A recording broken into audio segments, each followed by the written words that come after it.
Inside New Orleans Sports with Eric Asher is underwritten by the Union Capital Corporation, Natel's Air Conditioning and Heating, a proud sponsor of the St. Jude Dream Home, and Mr. Ed's Oyster Bar and Fish House.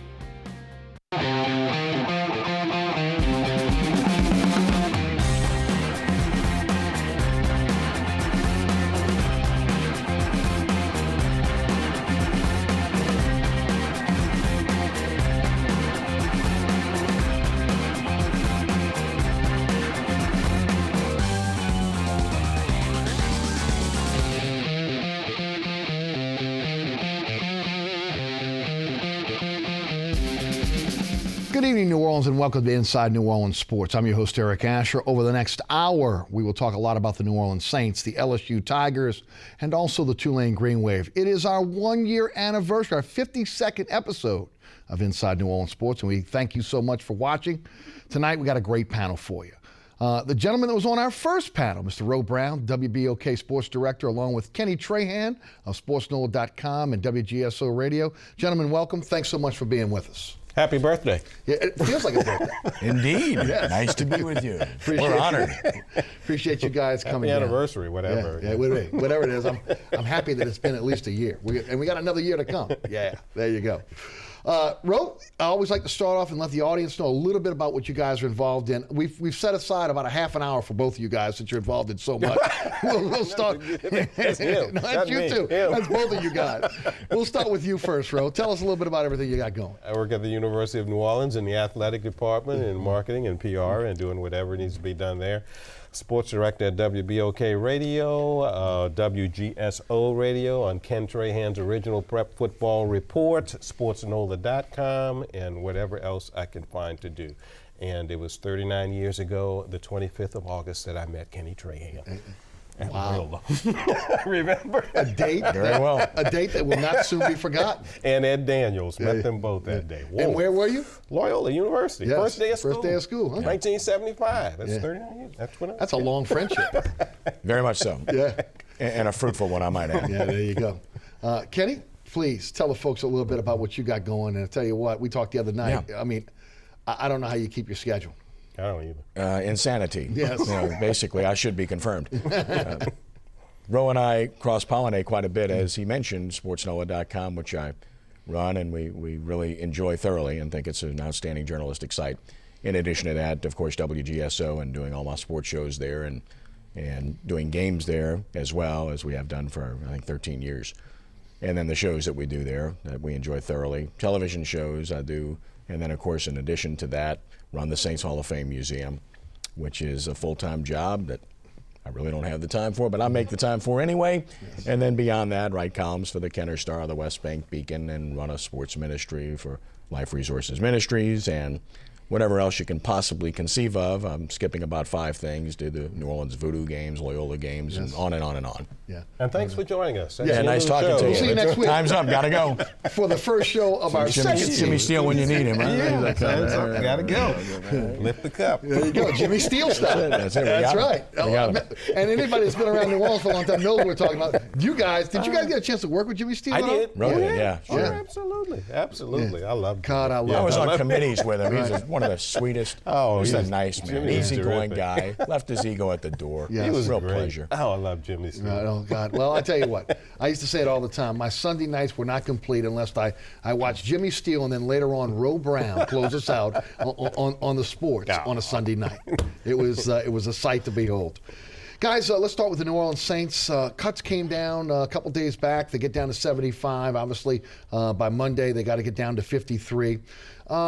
From some surprising cuts, maybe not. I think the biggest surprise was maybe Kevin Reddick because he played on all the special teams. Victor Butler's a guy that obviously couldn't get on the field. And Rufus Johnson was a draft choice. Any surprise for you guys? Can you add anything to that, Ro? Not really. Reddick was that it was this one. You know, I thought if it was going to happen, it would be the next cut. You know, the one that's coming up Saturday or whenever they have to do it to get down to 53. Possibility there. But I was surprised that he went this time. Victor Butler, I really wasn't surprised. I wasn't sure what they were going to do with him or not do with him, but I didn't think he'd be around because he just never got on the field. I just didn't see it. Yes. No, nobody did. Yeah. No, nobody did. Kenny, what can you add? Well, I think the performance of Knox pretty much did Reddick in. That He's too. been extremely effective on special teams, which is obviously where he's going to have to make his impact. And he's fast, and they could use a little speed in inside linebacker. So I think that was pretty obvious. Really, there are no other surprises to me to this point. I think that final cut is the one to watch because there are still 3 or 4 spots to watch that are clearly going to be decided here in the next couple of days. And there's a couple of those that are real dilemmas for this coaching staff. And I'm not too sure that the most notable one of them all is the kicking position because you got to make a leap of faith to go with an unproven guy that hasn't been there and done that if you're a contender for Super Bowl honors, which the New Orleans Saints are in 2014. On the other hand, you got a guy that's been with 5 teams in 5 years in Shane Graham. So even though he's a proven commodity, he's not that sure of things. So that's a tough one there. Right. What about To a degree, isn't the same thing with quarterback, though? I would agree with I that. think that's a dilemma to I me. think It the is to dilemma me. there is whether you keep 2 or 3. Ryan Griffin's going to be here. Yeah, There's no well, question he'll be here. but, It's you know- simply a matter of whether they keep 3. If they keep 3, now McCown's your guy to go in the game if you need a guy to play. Right. So that's the decision to be made because Ryan Griffin's not going anywhere. I agree. I think he needs to be here. You guys have seen a lot of Saints football. Is Ryan Griffin ready? Is he ready to be that number 2 guy? Can they trust him if something, God forbid, was to happen to Breeze for 1-2 games? Well, I don't think either one of them will perform like Drew Brees anyway. Point Okay, taken. I really don't. Either one. But obviously, there's something about Ryan Griffin that they want to hang on to him. They signed him off the practice roster last year onto the active roster because they knew that he was going to be gobbled up. Okay, they really want him, and I've always liked Ryan Griffin. I mean, I've always thought that he would be a good quarterback in the NFL.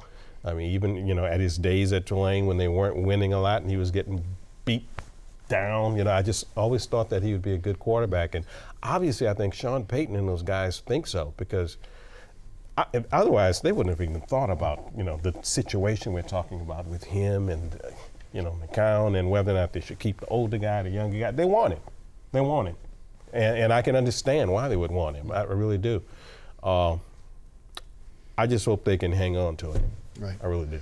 Kenny, what's your thoughts? I mean, do you think there's a comfort level with Ryan Griffin, or do they keep McCown because there's not that comfort level, but they see something in him that they'd like to keep him maybe long term? I think there's a comfort level with him for several reasons. First of all, you read the tea leaves and you listen to what the players tell you. And when the players talk in glowing terms about Ryan Griffin and the progress that he's made and the intelligence that he has and how he's assimilated very, very well into what they're trying to do, then you get the idea that, yeah, this guy's going to be here. Yeah, this guy can be that guy, perhaps long term.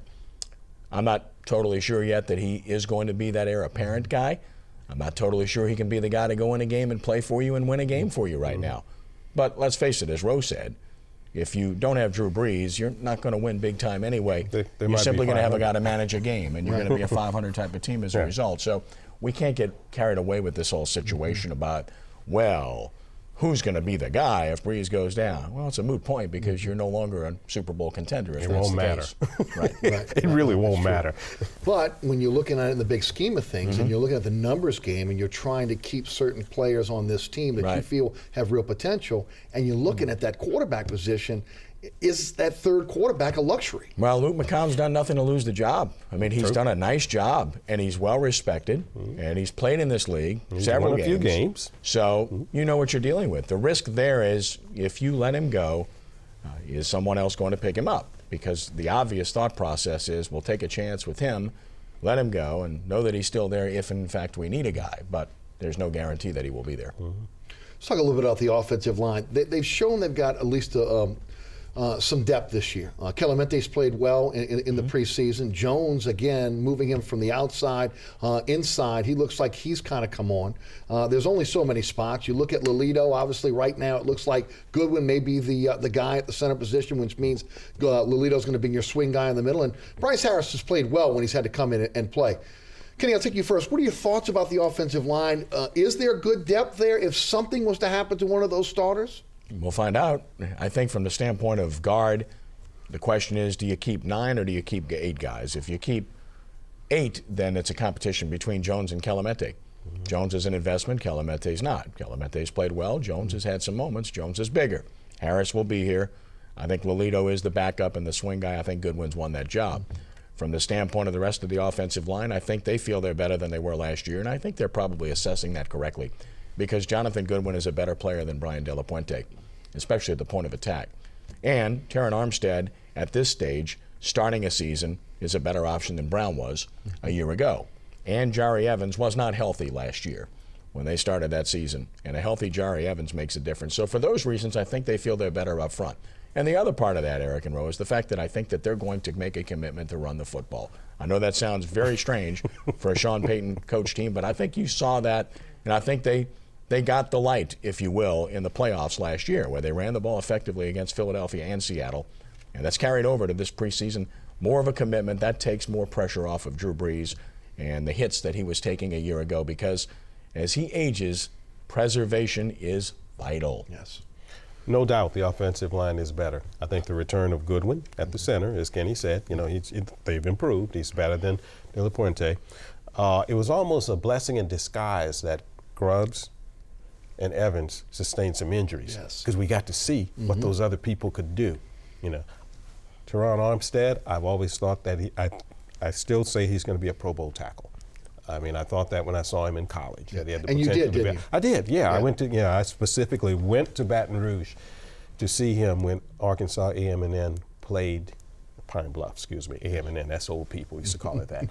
But when they played Southern up in Baton Rouge, specifically to see him, and I thought, man, this guy, he's really good. It turned out, he was drafted relatively high. The only player from the SWAC drafted in that draft, as a matter of fact. And as we all know about his 40 time at the Combine, I think that he is a future Pro Bowl tackle. Yes. What about the running game? Kenny mentioned a little bit. Obviously, Mark Ingram looks like he has matured. I think they're using him a little bit different. I don't think they're running up the middle now. He never had great vision. Wasn't a guy that was able to break a lot of tackles. They're really using him off tackle, maybe between the guard and the tackle instead of the guard and the center. That's helped. Obviously, Kyrie Robinson. There's a high hopes for him, and Pierre Thomas. Underrated as a runner and just a great screen guy. What are your thoughts about the running game this year? If your offensive line is improved, your running game has to improve.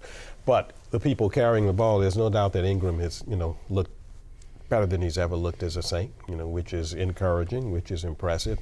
Kyrie Robinson, I'm not ready to call him Curtis Martin yet, like Bill Parcells said, but I guess he means build and physique and the whole work. You got to do it about 10 years for me to call you Curtis Martin, okay, and do what Curtis Martin did for 10 years. Pierre Thomas, I think that's one of the most interesting stories of training camp. When you look back and you look at the history of Pierre Thomas and now you look at where he is, he's got to feel just refreshed and rejuvenated at the way I think they're going to use him. It's unbelievable. They're going to use him in space. That's how it looks like. They're going to do a lot of the dumping passes to him and that sort of thing. And he won't have to carry a load because they're going to do it by committee. They're going to use 3 or 4 running backs anyway. And I think the running game, I'm not really sold that they're going to, that they're really, really going to run. But it's obvious when they do things like what they did in 2009. They've extended Pierre's career the way they've utilized him, haven't they, Kenny? Certainly. Yeah, I think that's really the case with all their running backs. Yeah. Mark Ingram is not like a fourth-year player at all because he hasn't had that workload. And Pierre Thomas unquestionably has been preserved based upon the way he's been used, and he's still a very valuable commodity. I just think that from the standpoint of those 3 guys, they have a nice package. They have good players. They don't have great players. They've got good players. They're complementary players. They do different things and do them well. I still think Robinson is probably the most gifted in terms of being able to run the football. Whether he can contribute in other areas remains to be seen. But I think Ingram has gotten religion too. He's been motivated by what was a slap in the face, frankly, in the offseason, but the right move to make by the New Orleans Saints. So as a result, listen, I think it's working. I think it's working both ways, and ultimately you're looking for results. We're in a results-oriented business. Brandon Cooks, high hopes for him on what he's going to bring to the offense. Kenny, how do you think they utilize Brandon Cooks, and what does he bring to this offense? Well, I think there's obviously so many ways you can, and I've heard so many people talk about, watch him in the backfield. I don't think we'll see that very much. I think that could be a lark on occasion, just as window dressing or to give somebody something to think about. But look, the guy's a receiver, and a very good one, and there's many ways you can use him. And what you like most about him, well, there's a lot of things you like about him, but his character is is unquestioned. This is a very mature young man who's got his head on right. You love hearing what he has to say. You love seeing what he believes, and you love the way his teammates react to him. But most of all, you love the fact that this guy can change directions without changing speeds. And to me, that is one of the most unique separators when it comes to football players that you can find. There are a lot of guys who are fast. Everybody in the NFL can run. But there aren't very many of those guys that have that gear where they can absolutely change directions without changing speeds. When you can do that, coming out of a break, you separate. And when you separate, big plays happen. I think he's got a chance to be a star. I really do. He's one of these things like great running backs, if you notice, and this is probably the improper terminology for it. The Marshall Faulks and the Barry Sanders, they can, what I do, cut off the wrong foot. In other words, they're going right, but their right foot is planted. Okay. It makes me break my leg just to think about it. And he can do that. Yes. He can do that. I mean, he can go in that direction off the same foot. And that's, not everybody can do that. What does he mean for Jimmy Graham? Oh, I mean, it just has to open up things. And then, of course, more importantly for Jimmy Graham, the way the officials are calling things, it should be a very good season for Jimmy Graham. Yeah. Agreed. Absolutely. Not only, having Brandon Cooks out there and those people, but just the way that things are You called. can't put your hands on it. He's going to be hard to stop. It's going to be difficult. If you can't put your hands on a Brandon Cooks, it's going to be difficult. They went from being a rather pedestrian team on the outside in terms of ability to stretch the field to now potentially being one of the fastest vertical teams that you'll find in the league when you add Joseph Morgan to the mix and Kenny Stills, when healthy, who can get down the field. And Robert Meacham, who still has vertical ability. And I do think we'll end up here in the final analysis. So as a result, just 2 years ago, you had a aging Devery Henderson and aging Lance Moore. Yep. And Marcus Colston, who's a possession guy, and you're saying, boy, we don't have Jimmy Graham's our best threat down the field, along with Darren Sproles. Yeah. Right. Looks a lot different now, doesn't it? Yep. How many receivers do you think that they keep ultimately? You think they can keep 6?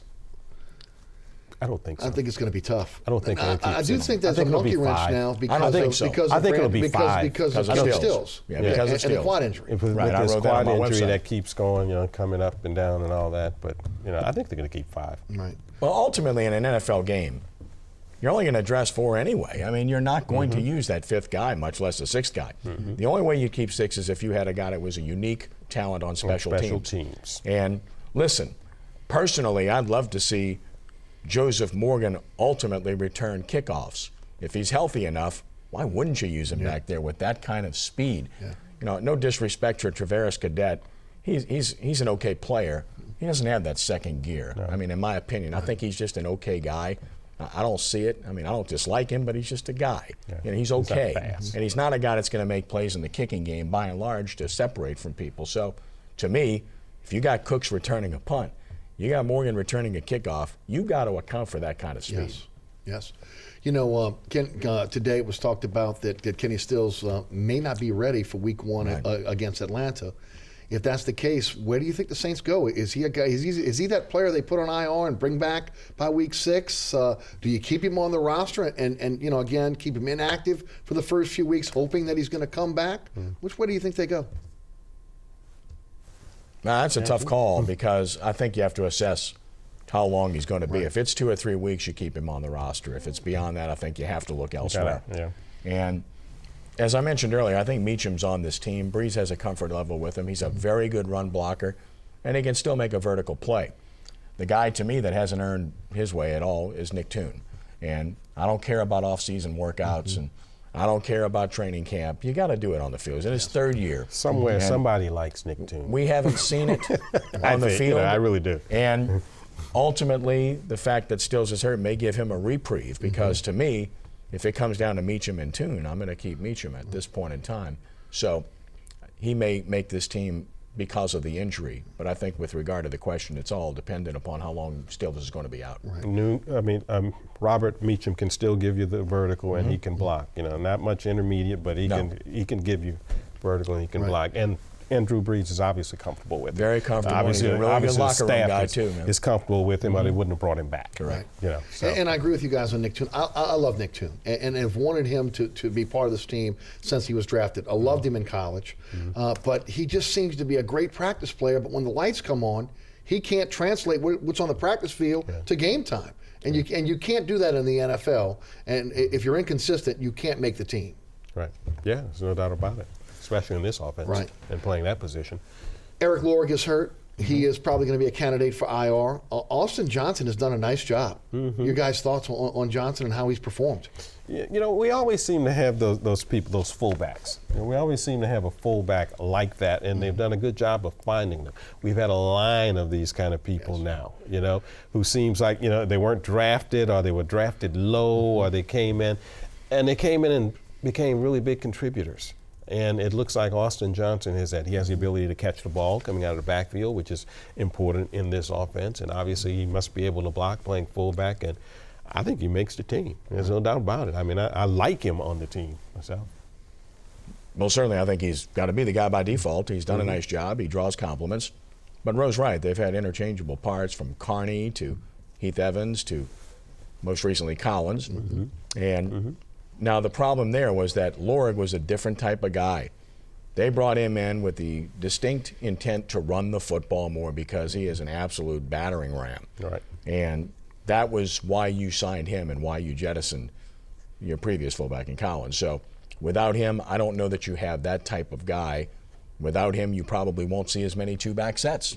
You're likely to see more three-receiver, two tight end, three tight end sets, and one-backs as compared to the two-backs. So I think Johnson ends up being the guy as the fullback, and they'll use him accordingly when they see fit.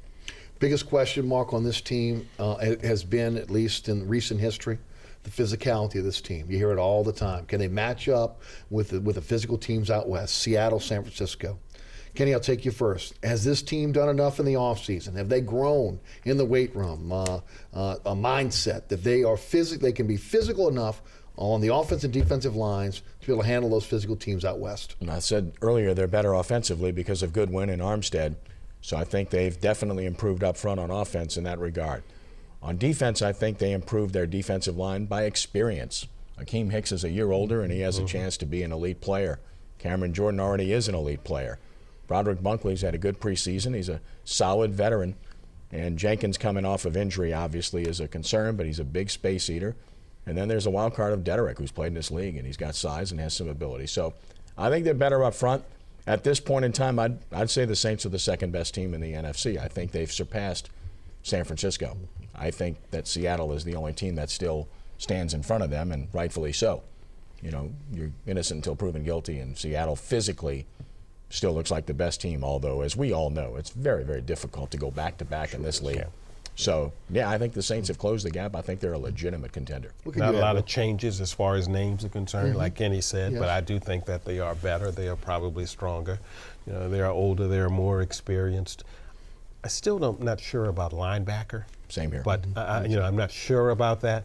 Expound Secondary, on- of course, secondary, Right. you know, I mean, the Yes. safeties, I mean, you know, the safeties alone, I think, make the team more physical. Right. to me. Would you expound on linebackers a bit? Your thoughts? I just don't think they're well, they're not bad. I mean, they're pretty good, but I think that's the weakest part of the defense to me.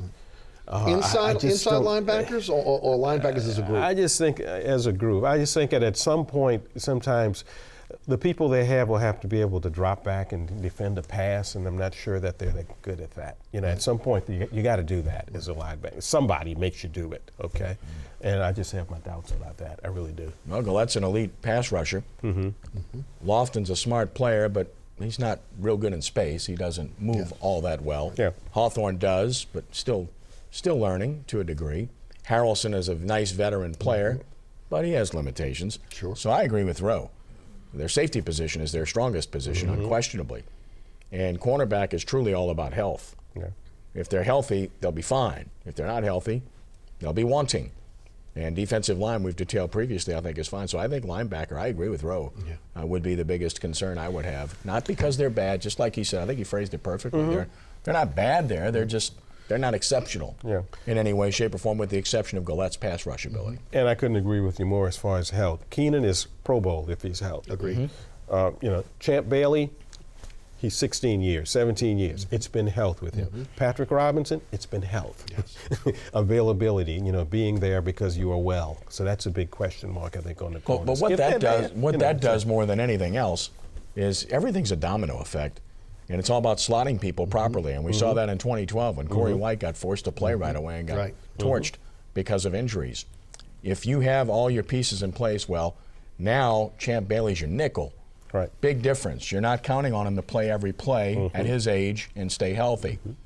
If Patrick Robinson's healthy and Champ Bailey's healthy, well, now Corey White is your dime and he's playing inside guys, which is where he should be.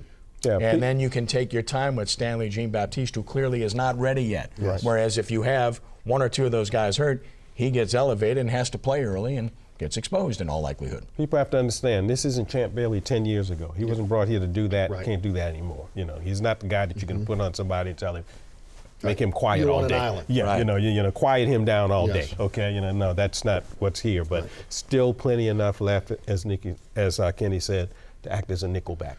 Well, guys, the toughest cut on this team, I think, is going to be the safety position. Boy, they have a plethora of talent there. Ro, what's your thoughts there? How many do they keep, especially because, as you guys mentioned, where they lack in linebacker, they really excel with guys that are tweeners that can kind of help, especially in Rob Ryan's defense, where he's trying to put the 11 best on the field with an emphasis on the safety position. Vaccaro and Bird, good tandem. Might be the best tandem in the league almost, outside of Seattle maybe. But behind that, you got guys like Warren, and you got Marcus Ball, physical guys, and, those guys who can play. They look like they can play also. And, of course, you need people like that for special teams. They can run down, They're safeties. They're crazy Raphael people. Bush. Raphael Bush, I mean, the safety position is really, really low. It's a good situation to be in. Special teams might have all those people here. I don't know. Well, the question is, do you keep 5 or 6? Vinny Cincinnati's making this team. Yes. That's a given because he's a really good Because he's a special teams player. teams guy. He's a really good tackler That's in what the he box, is. and he's smart, and he's had a good preseason. Marcus Ball started fast, slowed down a little bit. We'll see. Pierre Warren's got a lot of ability, but he's young. Could you sneak him through waivers? So you got a lot of question marks there because we know the other 3 guys will be there. Yes. When you're talking about Bird and Vaccaro and Bush, and keep in mind that they can play all 3 of those guys on the field at the same time because Vaccaro will play inside wide receivers and do a good job at doing so. So, yeah, that is the strongest position, and the question there really is whether it's 5 or 6. Yes. Yeah, Sunseri, Steve Gleason. Basically. That's pretty good. That's a pretty good analogy. He's Steve Gleason, pretty good analogy. I'm not sure that they Maybe care a how better much. safety? How much it sounds like you're patronizing a guy. He's a white guy. No, but he is. I'm talking about they don't play it. They really don't care that much if he plays the position. Right. Correct. They really don't. And that's not what they're counting on him to do. Exactly. When you got They the don't 3 care. safeties they have, he's not going to play there. Right, exactly. Right. Unless there's an injury. Unless there's an injury. Right. Yeah. Speaking, Cincinnati's a guy that obviously is going to make the team. Jean-Baptiste will make the team. Cooks will make the team. Any other rookies make this team? Ronald Powell, a guy that makes a team. Ford, Well, they've been talking about either maybe Ford or Powell. I was going to say Ford also it might be IR because Yeah. of his injury. Because of his injury. Ford to be IR probably. Yeah, Powell, Has of Powell course, was shown enough? number 1 player in the country coming out of high school and all that good Right. stuff and injuries and obviously has some ability, obviously has some talent. I mean, he's the kind of guy that you may want to hang on to for a little while to see if he can, get his act together physically and mentally, because he has a lot of ability. And then Kelemete, obviously, is the other guy to keep an eye on. I don't think there are any other surprises lurking. I mean, listen, this is if you're a contender, there shouldn't be. Right. You should have a pretty pat hand about who your team is going into the final week of the preseason, and I think they do for the most part. I don't think they have a lot of difficult cuts in this last. Not a lot. I think there'll be But we a knew what the couple. team There was. always is, but you pretty much know what it's going to be. We knew what the team kind of was looking like going into camp. There weren't a lot of spots up for grabs. No. Rooks makes the practice squad now. They go 8 to 10, or is he a guy that maybe they just took a chance on? Good question. Don't know how they feel. I don't know. Yeah. I'm not. I don't know how can't they feel answer about that. I it. don't know. Right. I don't know. You're watching Inside New Orleans Sports, of course, each and every Thursday night right here on WLAE TV with a rebroadcast each and every Friday night, 10 o'clock, WLAE TV, and also Pelican Sports Television in New Orleans, Baton Rouge, and Lafayette. Our panel tonight, Ro Brown on WBOK Radio and also Kenny Trahan of SportsNola.com. We'll be right back after these messages.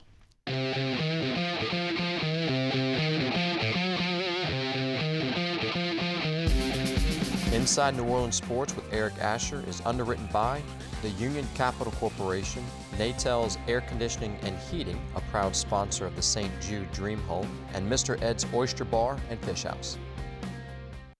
St. Jude Children's Research Hospital is literally saving kids' lives. It's a very special place, friendly place. To see the kids that they're helping on a daily basis was unbelievable. Families never receive a bill from St. Jude. Discoveries made at St. Jude are freely shared.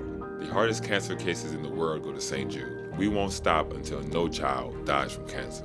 Join us. Join us in supporting Hoops for St. Jude. Visit stjude.org/hoops to find out how. You're watching WLAE, New Orleans Public Television. Find us on Facebook and follow us on Twitter.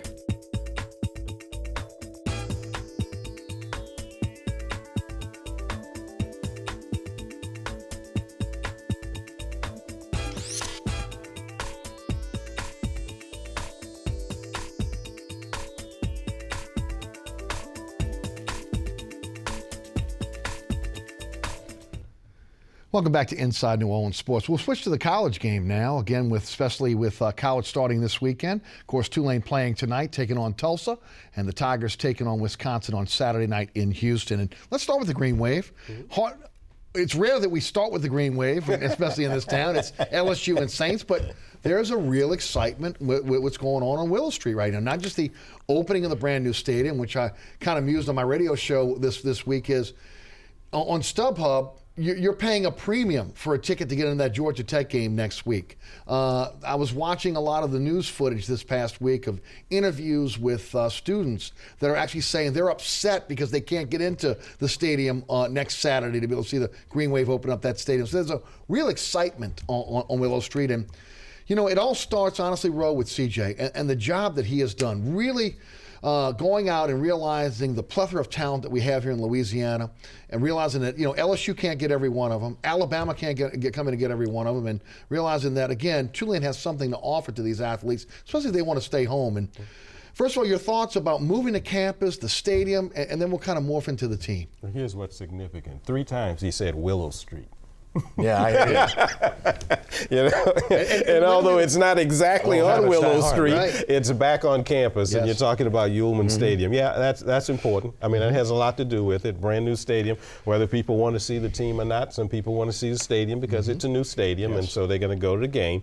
But once they get there, I think what they're going to see is they're going to see a Tulane team that Curtis Johnson's put together, or he is assembling or putting together, which will be better than last year. Record may not be as good, however, this year because the schedule is a little, you know, it's a little tougher. But having said that, he keeps saying we need to get our people. And I think what he means by that, you'll find that there are some very talented people here in the metro New Orleans area who some will be recruited by the supposed bigger schools, some won't. They will get some of them, you know, even if the supposed bigger schools are recruiting them. But the thing is that he's been able to get his people, meaning local people who are very talented, who sometimes might need some development. And obviously they're getting that development. Case in point, this particular freshman class, I think, is going to be very, very productive for them. A lot of these kids are going to play. And they're going to play because they are just better than the people who are already there.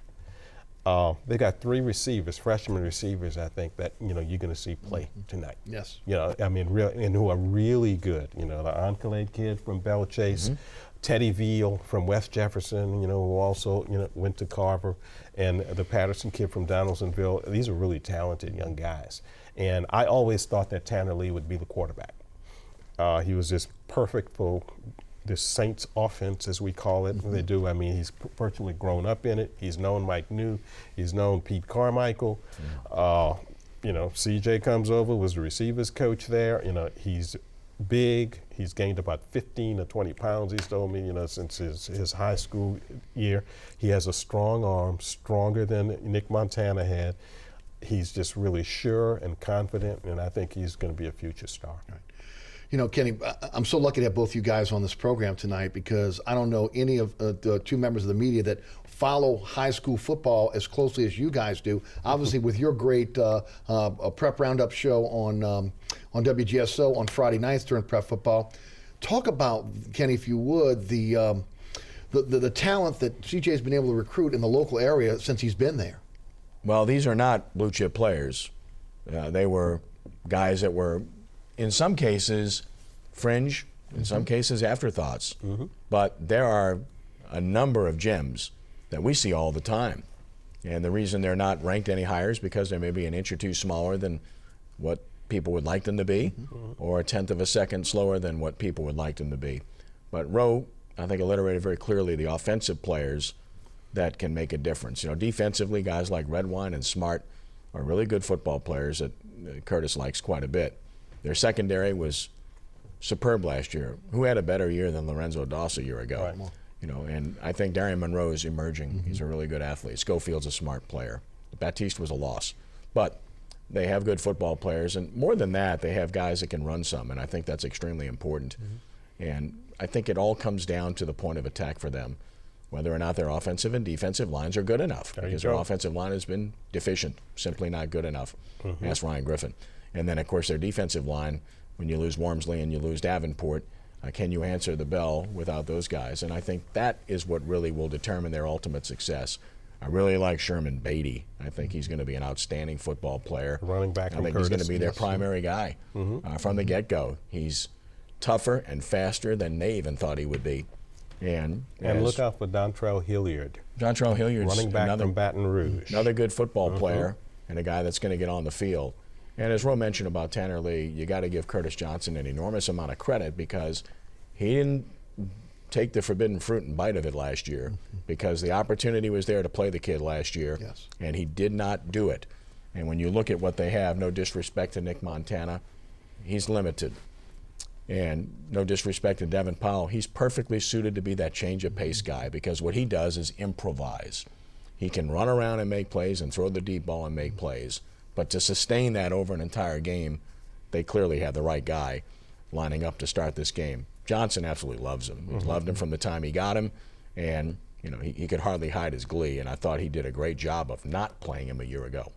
The lines are important, as Kenny said. You know, Smart, also from Baton Rouge, Tanzel Smart, looks like a really good player, you know, really quick and really athletic.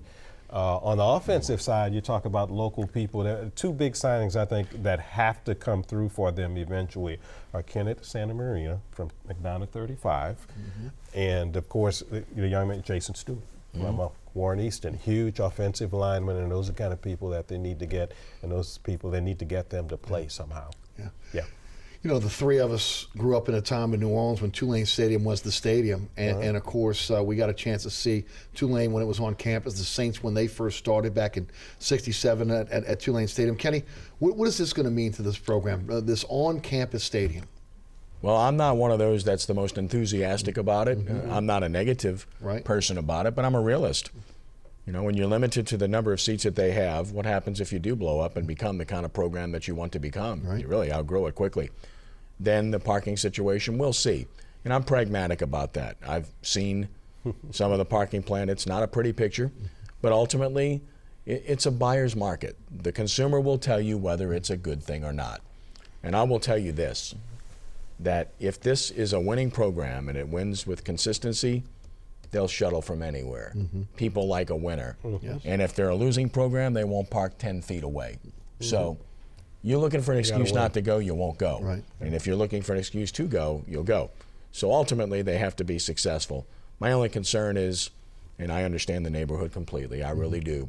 At the same time, if you limit yourself going in, how can you possibly expand down the road without lawsuits and everything else? That to me would be the biggest concern, is outgrowing that facility. Because if your goal is to be a 23,000 to 25,000 football program on a full-time basis, maybe you haven't set your goals right if you're a Division I program. You know, our friend Ed Daniels, I've heard him many times say that they should have put their money into an athletic center and a basketball arena. Ro, what do you think? I've always thought that they should have done that also, but they haven't. You know, they've gone with the football stadium. You know, they felt like they needed a stadium. I was never big on leaving, you know, that you couldn't do it in the Dome. I mean, now that it's here, I'm sure that it's, you know, it has to work. They got to get it to work. Okay, I mean, it's here. So if you get your 30,000 in there, you know, every week or every time you play, I mean, that's great. But I've always felt like Kenny. So what happens if you are 9-0? It's 25,000, by the way. But Yeah, 20. Yeah. What happens if you're 9-0? You know, and you just so happen that you have a home and home with some team that's a relatively big team from one of those Big Five conferences. Yes. And what do you do? You know, Go to the Dome? yeah. I mean, so what do you do? You know, I mean, you got this place sitting downtown right there. You know, what do you do? Is that a bad thing to play these big games at the Dome? No, but again, it kind of, I don't want to say it defeats the purpose, but it certainly kind of gives you cause for pause, like what were we thinking when we did this? So listen, I couldn't be happier that they've done this. We grew up on that. Aside from going to games there as a kid, I sold Brown's Velvet ice cream at Tulane Stadium for games, you know, to make money when I was in high school, and went to Tulane games religiously with my late mother, who loved Tulane while my dad loved LSU, and I went to LSU games with him, and so forth and so on. But listen, that was our childhood. It was great memories. And from that perspective, I'm really looking forward to it. And I have an open mind about this. I think you have to let it play itself out before you make a determination. Right. My long-term concerns would be whether or not it's big enough to sustain a big-time program, which they hopefully aspire to be. Right. What does this conference mean for Tulane? Moving up in class, not just in football, but in basketball as well. American Athletic. I think it's good at this point. I mean, for Tulane, yeah, I think it's great, as a matter of fact, for Tulane, if you can't be in one of the Big Five conferences. You know, I don't know if the commercial about the college football playoff, you know, my daughter was sitting, and they mentioned Tulane is in. Yeah. My daughter Wow. said, how'd they get in there? That's pretty good, man. But yeah, you know, it's I think being in this conference is good. I mean, I like this conference. I like the teams in it, and I think it's a good conference. I really do for Tulane. Yeah. Kenny, what can you add? I feel the same way. I think it's a step up. Yeah, it's great. And I think from a recognition perspective, it will help. From a competition perspective, it will help. And I think long-term, from a recruiting perspective, it will help. So I think it's a better situation, but it still isn't what you aspire to ultimately. But you've got to make yourself attractive enough to somebody else if you want to be considered to be one of those teams in one of those conferences, because the history at Tulane is one that's been littered with a lack of commitment and mistakes, dating back to the SEC decision, dating back to the decision on tearing down the stadium rather than trying to keep it in some capacity, which obviously could have been very useful about right now. With regard to the basketball facility, as was mentioned, great that they found money for a practice facility, but as Allen Iverson once said, practice. What about the building? How can you recruit to play basketball where they play? Seriously. It's tough. It's very difficult. I don't care who the coach is. It's hard. In Houston on Saturday night, the Tigers are 13th ranked. Maybe we've not seen a program that have lost as many juniors over the last couple seasons to the NFL. They have just been robbed of talent. Ro, what do you think about this year's version of the Tigers? I think they'll be very good. You know, yeah, I mean, I really do. I expect them to be really good. The quarterback, they'll play both of them. Doesn't matter who starts. Okay, it just depends. You know, yes, one's a freshman and one's virtually still a freshman, despite the fact that he played in the last two games. Obviously, everybody is, you know, Leonard Fournette. Everybody's waiting to see Leonard Fournette. You know where I stand with that. Let him do what he's going to do. Okay, these people who are, you know, he's going to gain this, he's going to gain that. He may have a great season and gain 600 yards because another guy might have 500, another guy might have 400. You know, and that won't make him a flop if he doesn't have 1,000 yards. You know, I don't want all the expectations, but I think there's no doubt that, you know, before he's there, that he should do very, very well there. As far as this particular game against Wisconsin has always had meat eaters up front, and they're going to run football on LSU. I'm not certain about LSU's up front people. It's not like some of these defensive lines of recent years, I don't think. I don't think it's quite that level. Still better than most, still good enough to win most all of their games. But I don't think Wisconsin will stop them as often as LSU will stop them. I just don't. I think LSU will win the game. Kenny, what about yourself? As we mentioned, man, I tell you what, I don't know if there's been a program that's lost as many top players as they have in the last few years, but they continue to reload. What do you think about this year's version? Well, I'm intrigued because I do think ultimately it comes down to their quarterback play. Mm-hmm. They're young at wide receiver, but I think they have talent there. Yes. And Trey Quinn's going to play right away and contribute right away. From the standpoint of the rest of their offensive line is the biggest they've ever had, and they're good. So that will ease any pressure being put on the quarterbacks. And ultimately, those quarterbacks are going to have to make a few plays. I'm not sold on Jennings. I like Brennan Harris. I think he's the guy ultimately. The problem is that he's a true freshman. How many true freshmen play in the SEC and have success? Right. That's very, very difficult to do. Both you guys saw him in high school. If you compare and contrast him, talk a little bit about what his strengths and weaknesses are coming into the SEC. Yeah, I only saw him one time in high school, but I saw him in the Dome. But Ed Daniels saw him against East St. John as well, and he called me that night because I was doing another game, and he said, "Man, I found the guy. Here's the guy. He can throw it. He can run it. Football. He's really good." And if people want to try to compare and contrast, he's not Jordan Jefferson. He's a better, more fluid athlete than Jefferson. Not as tall, but plenty tall enough, and he can throw the ball a long way. And I think he's well received by his teammates too. Jennings is a guy that, small sample size. You like what you saw against Arkansas. You didn't like what you saw in the bowl game. Mm-hmm. The question is he mechanical? Is he going to be able to make plays with his feet and so forth and so on? But then you look at their defense, and let's be honest, I don't care how many guys they lost to the NFL last year. Their defense was disappointing. Yes, it was. They simply weren't what they were cracked up to be. Underachieved. Their linebacker play wasn't very good. Mm-hmm. Their defensive line play was not very good. Ego Ferguson was okay. Anthony Johnson was not good. Roscoe was disappointing. Yes. And now you got Hunter, and now you got Locouture, and now you got Heron, and they feel better about this group, to be honest with you, going into the season. They're faster at linebacker. Debo Jones is going to step in and play. Quan Alexander is going to play. Beckwith will push Welter, although Welter will start. And then the secondary, they got 7 or 8 interchangeable guys who are all good. Mm-hmm. So this is a good football Adams team. Is really good. Their secondary is a real strength. This is a good football team. That could win 8 or 9 games, and people would be disappointed in that, but that would be good. If they go above that, it'd be a great year. It's not out of the question, but truly it's about quarterback play. Leonard Fournette will get his carries. For those of you who think that he's going to be, they're going to play 3. However, we're talking about running back and their injuries. So I want to just, alert people. Darrell Williams. Just a name. Right? Just a name, yeah. I'm not saying that he's going to, but, people get injured. And he may end up having to play this year. Hilliard James? You already got one Hilliard there. There are a lot of people to play. They've got backs to play, and Terrence they can play McGee with a lot of things. Deserves to start. Yes. I think so, too. And I always liked Terrence. And he's a good player. Yeah. But let's be honest. The guy that's sitting there waiting to play is the best football player I've ever seen in high school football in my lifetime. Now that's saying a lot, Kenny. Ever seen? Ever seen, unquestionably. Leonard Fournette, best you've ever seen. No doubt, absolutely. And unless I'm an imbecile, he'll be a great player. You saw Marshall Faulk play. You've seen all these guys. He's better. He's bigger, and he's every bit as fast. Right. And, no disrespect to Marshall, but he's in the Hall of Fame. Doesn't matter. Yeah.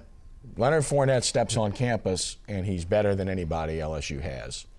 He's better than anybody LSU had last year, including Jeremy Hill. Now, I'm talking about his ability, but I really think it's going to translate because he's a very level-headed young man. So impressed with who he is and what he's done, the way he's gone about his business. I can't tell you how impressed I am. And give his parents an enormous amount of credit for that. And listen, you hate to be a hype machine, and I'm not like that, but he's the best I've ever seen. And I've been blessed because I've had a chance to do many of his games as road nose for the past 4 years. Okay, so let me make everybody will think I'm crazy. I don't think there's anything wrong with Les Miles. I'm not a Les Miles basher. Right. He's winning 10 and 11 every year. Mm-hmm. Exactly. Nick Saban put it at an elite level. Yes. It wasn't at an elite level before that. Nick Saban placed it there. And Les Miles has kept it there. This is year 10, and it hasn't gone down. He's kept it there. Yes. In some ways, may have elevated. But it's an elite program now, and he's recruiting very well. Yeah, he does some quirky things, but I don't see anything wrong with it. BCS schools. I don't see anything wrong with it. He's won 66% of his games against top 25 teams during his tenure. Only Nick Saban at 70%, Bob Stoops right at 68% have won more against top 25 teams. And some of the coaches that are ranked ahead of him don't come close to what he's done against these records. I've written a couple of pieces at sportsnola.com about it. And I don't care how unconventional he is. He gets players, they play for him, and they win. I mean, Coach Mack in 17 years, the winningest coach in LSU history, is about 130-something wins or whatever. He's nearing 100 already in year 10. Right. You know, it's just, I don't see anything. I really don't see anything wrong with him. Obviously, you did the preview show for Leonard Fournette's documentary that we had right here on WLAE.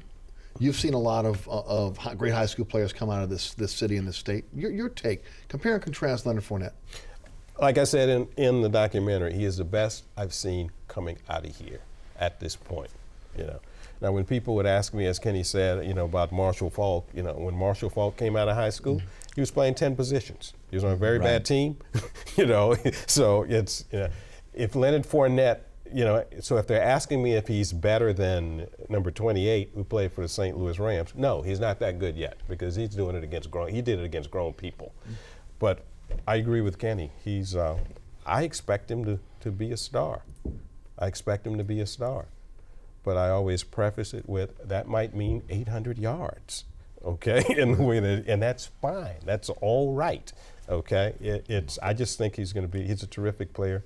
I think he's going to be a terrific player at LSU. Charlie the offensive McClendon, line they have in front and everything, I just think he's going to do really well. Charlie McClendon had Terry Wabisky and Charles Alexander at the same time, and they both accumulated outstanding numbers, and then the torch was passed. The difference now is that Les and Frank Wilson like to play 3 or 4 guys, so as Rose said, it's not so much the numbers that you can put up that are going to make you an All-American per se. So people can't judge the young man by that. Exactly I couldn't agree more with I don't Roe. want people to say, well, he should, didn't gain 1,000 yards. He didn't gain 1,000 yards. Okay. Oh, he's a bust, or he's not all that. Come on, man. Listen, it's all about how you use your players, and Coach knows best. And sometimes I'm one of those people that sits there and grinds my teeth about why they're playing 4 backs. You know, when it looks to me like 2 of them are clearly better than the others. But listen, they've had success doing it, so obviously they have a clue as to what they're doing. But last year they kind of morphed into allowing Jeremy Hill to be that feature back, where again you saw. But by the end of the year, McGee was getting the ball as much as Hill was. Yeah. I mean, they'll always play, and probably should always play multiple backs. Yeah, I don't see anything wrong with How much has this offense changed now? Inexperienced at quarterback. We hear it's going to be more of a ground and pound type offense. You guys buy into that? Oh yeah, because I think you have different people. You know, you don't have Beckham. You know, you don't have Landry. You know, you don't have Mettenberger. Yeah, I think it'll be different. And by the way, if you took a look at Mettenberger against the Saints in the preseason, this guy's an NFL quarterback. Oh yeah. So. And let me say this to you. Brendan Harris, the biggest ally he has is Cam Cameron. Man, he's got, what a great hire that was. You've got a guy, because listen, Les Miles is one negative at LSU the whole time he's been there has been the quarterback position, starting with Ryan Perilou and the fallout there, and then Jordan Jefferson for 4 years, frankly, never got better. And then, of course, what they've played with most recently. Mettenberger's first year, mixed bag. Last year, he became a very good player. But for a program that has been at that level, that elite. And of course, Matt Flynn was Nick Saban's guy. So to have the quarterback play they've had and to be as good as they were is surprising because it hasn't been that good. I think Cam Cameron, if Brendan Harris has the ability, which I think he does, Cameron will get it out of him. Yeah. Guys, Landry and Beckham came in even as freshmen and contributed immediately. They got a lot of young receivers that are going to be able to come in and be expected to play right away.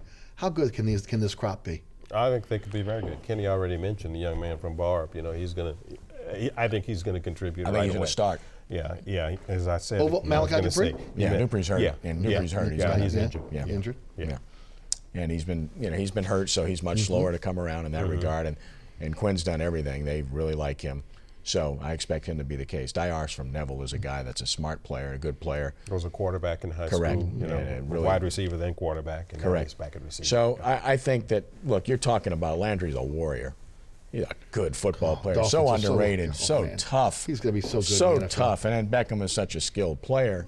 So listen, that's tough to replace. You can't expect to have that productivity but I don't think they're counting on it because I don't think they plan on throwing it that much. Yeah, Landry was so polished, Great he hands, just looked tough like a as nails. receiver. He reminded me, he's a He poor just man's Jerry looked Rice. like a receiver. He really That's who he did, reminded yeah. me of. Jerry Rice wasn't the fastest guy. Right. He's just a football player. A football Exactly. player, tough Yeah, as can yeah. be, and I think that was a heck of a pick by Miami, frankly. Well, I certainly agree with you.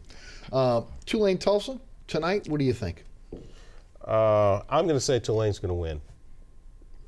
It just seems like they, if they can withstand whatever initial, slap in the face they get, I think they can win this game. Is there a carryover to next week with the enthusiasm and the opening of the stadium? Oh, it has to be. Even if they lose, I think there'll be carryover. Right. Even if they lose to Tulsa, I think there'll be some carryover. Because of the new stadium and because for the first time these kids will play in an environment where they're actually people up close making noise. Okay, and I just think it's going to make a difference. They'll be able to walk to their locker room and not have to feel like they got to get on a bus to go back. Right, and it's their home. Yeah. Yeah. Tulane Tulsa. I may sound like a pollster, but when you crunch the numbers, I think they have to win this game. Are you Archie or Condoleezza Rice? Which one are you going? Either way, it's good. Bottom line is, if they want to get back to the postseason, they're going to have to win this game. Tulsa was not a good team last year. They beat them at home. They are not anticipated to be a good team this year. They're picked last. So even though it's a road game, you've got to win this game. Because they've got road games at Central Florida. Correct. It gets Duke. Much tougher. Okay. And they're East not Carolina, they're those not are going to road win games. They're not going to win those games in all likelihood. Okay, so they've got to put this one on the W side of the ledger, and then have a chance to gain momentum and gain a generation that they've lost. Because you get one chance to make a good first impression, one chance, and they're going to have a full house at a new facility on campus. Cross your fingers, hope they play well. If they could somehow win the game, now all of a sudden they're going to get repetitive business that we haven't seen in a long, long time. Because frankly, as Roe knows and going to those games, for the last 3-4 years, there hasn't been a Tulane game where there have been 15,000 people, much less 10,000 people in that Super Bowl. And you've got to, like I said earlier, the record may not be as good as last year, but it can't be, 1-11 or 2-9. If they can win 5 or 6, then they've weathered it. Yes. Then they've weathered it. You get another good recruiting year, which they could have because there are people mentioning Tulane as some of their possibilities that never mentioned them before. One you may minute be on left. your way. LSU, Wisconsin. LSU. I think they're a little bit more gifted physically.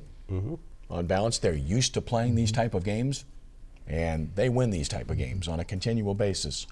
And I think that's a tribute to Les Miles, too, because they understand what it's like to play in these environments. And by the way, Houston's a stronghold for LSU, so there's no doubt they're going to have great support there. And I think they'll be much closer to home. I just like their chances. They just can't lose the game. They can't get beat at the quarterback position. Mistakes are the one thing that could beat them. I think LSU wins. And I already said LSU, but LSU season will come down, I think, to October 4th and October 11th. And that's at Auburn, at Florida. Yes. In secession. Gentlemen, thank you so much for being with us tonight. I certainly appreciate it. Roe Brown, Kenny Trahan, really appreciate you guys being with us on Inside New Orleans Sports. It's a pleasure.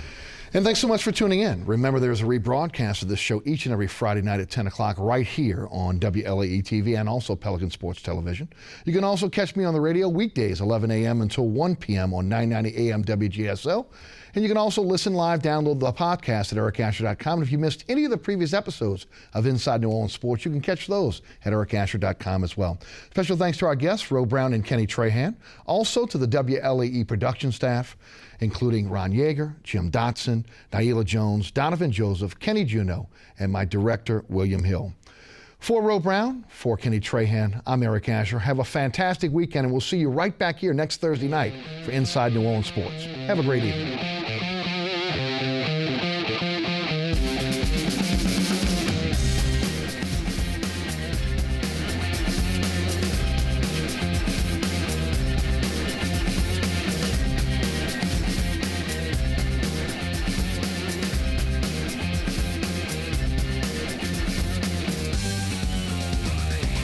Inside New Orleans Sports with Eric Asher is underwritten by the Union Capital Corporation, Natel's Air Conditioning and Heating, a proud sponsor of the St. Jude Dream Home, and Mr. Ed's Oyster Bar and Fish House.